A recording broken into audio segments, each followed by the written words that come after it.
personal experiences and perspective, helping identify the root causes and effect of bullying. Kung ang isang kabataan o isang mag-aaral na nakakaranas ng bullying, maaaring meron silang nakaraang karanasan na pwedeng makatulong sa bawat committee ng bullying na malaman kung ano nga ba ang dahilan at ano nga ba ang epekto nito sa isang bata.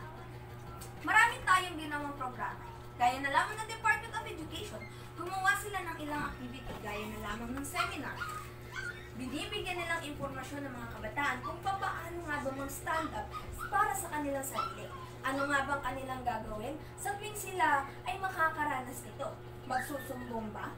Pero let me ask you a question na pwede kong sagutin right after my presentation. Ano nga bang mas masakit? Let's get the topic of terminal objective. Simple. Simple lang naman ang gusto namin ng program na ito. Una, magkaroon ng kasiguraduhan ng bawat mag-aaral na safe sila sa Kupang Senior High School. The second one is para malaman namin kung ano nga ba ang kanilang hiningain patungkol sa bullying, lalo na kung sila ay nakakaranas. Maaari silang makapag-open up ng kanilang nilalaman, ng kanilang nararamdaman. This project aims to create a Student Appreciation Day, an anti-bullying committee, and a podcast to discuss and fight bullying, which means ang pinakasakop ng programang ito ay magkaroon ng mga kikilalanin na pwedeng pagsumbungan, pwedeng pagsabihan, at pwede nilang lapitan sa tuwing sila ay nakakaranas o makakaranas ng bullying sa kanilang paaralan. Isa sa aming activities na nais ipatupad ay Anti-Bullying Committee or ABC Training Session for Peer-to-Peer Counseling. Ito ay isang activity na kung saan maaaring magkaroon ng counseling sa mga magkakaibigan kung paano nga ba patataasin at paano nga ba sila mas paglalapitin sa bawat isa.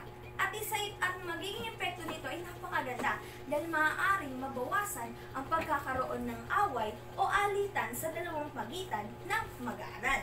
Ay kadalasan, dito nagmumula ang mga rason kung bakit sila nambubuli sa kanilang kapwa o kung bakit sila nananakit. Pangatlo, Eskwela sa Amplaya Podcast.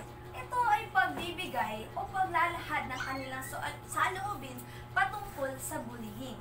Kung nakakaranas nila nito, maaaring masabi nila at maaari silang matulungan nang walang iniisip at walang takot sa kanilang isipan. Oh my God! Natapos ko na!